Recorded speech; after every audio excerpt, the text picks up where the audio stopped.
চলে এলাম ভিআইপি স্মার্টফোনকে নিয়ে। সত্যি কথা বলতে আজকে যে স্মার্টফোন নিয়ে কথা বলবো এটার নাম যেমন ভিআইপি দেখতেও তেমন। ফোনটির নাম Infinix Note 30 VIP BMW edition. বিশাল এক নাম। এই স্পেশাল এডিশনের ফোনে রয়েছে কিছু স্পেশাল ফিচার যেটা এই ভিডিওতে আমরা জানতে পারবো। যেহেতু ফোনটি সম্পর্কে আপনি জানতে চান তাই আশা করব সম্পূর্ণ ভিডিও জুড়ে আমার সাথেই থাকবেন। আসুন তাহলে শুরু করি আজকের ভিডিওটি।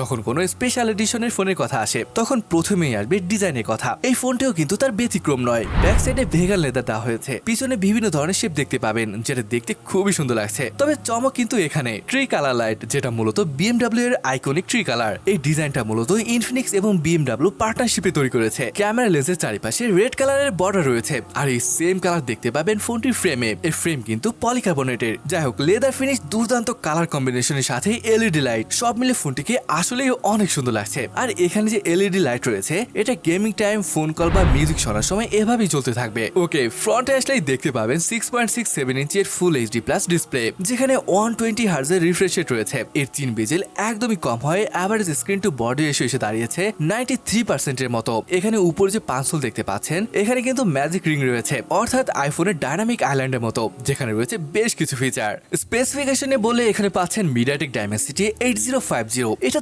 দুর্দান্ত এক চিপ। স্টোরেজের কথা আসলে র্যাম পাচ্ছেন 12 জিবি, সাথে আরো 9 জিবি ভার্চুয়াল র্যাম। স্টোরেজ থাকবে 256 জিবি। এরকম স্পেসিফিকেশনে পারফরমেন্সের কথা যদি আসে, এর বেঞ্চমার্ক স্কোর 8 লাখের মতো আসে, যেটা খুবই ভালো একটা স্কোর যদি মিড বাজেটের ফোনের কথা আসে। আর এরকম স্কোরে গেমিং খুব ভালোভাবে করতে পারবেন। ওএস এর ব্যাপার আসলে এখানে রয়েছে XOS 13 which is based on Android 13। এর ওএস কিন্তু রেগুলার ফোন থেকে আলাদা থিম ইউজ করেছে। যাই হোক, ফোনটিতে ব্যাটারি পাচ্ছেন 5000 মিলিঅ্যাম্পিয়ার এর, সাথে রয়েছে 68 ওয়াটের চার্জিং, যেটাতে চার্জ করলে 1 থেকে 80% হতে সময় নেবে অনলি 30 মিনিটের মতো। শুধু তাই নয়, এখানে আরো রয়েছে 50 ওয়াটের ওয়্যারলেস চার্জিং এর সুবিধা। আর এটা যে চার্জ করলে 50% হতে সময় নেবে 30 মিনিটের মতো। গাইস, এবার আসুন ফোনটির ক্যামেরা সেটআপ নিয়ে কথা বলি। এখানে রয়েছে ট্রিপল ক্যামেরা সেটআপ, যার মেইন ক্যামেরাটি 108 মেগাপিক্সেলের। এছাড়া আরো 2 মেগাপিক্সেল করে আরো দুটি ক্যামেরা রয়েছে। সেলফি ক্যামেরাটি 32 মেগাপিক্সেলের। এর মেইন ক্যামেরা সেন্সরদের সর্বোচ্চ 4K 30fps এবং ফ্রন্ট ক্যামেরাতে 1080 30fps এ শুট করা যাবে। আসুন এখন দেখি ফোনটি আসলে কেমন ফটো তুলতে পারে।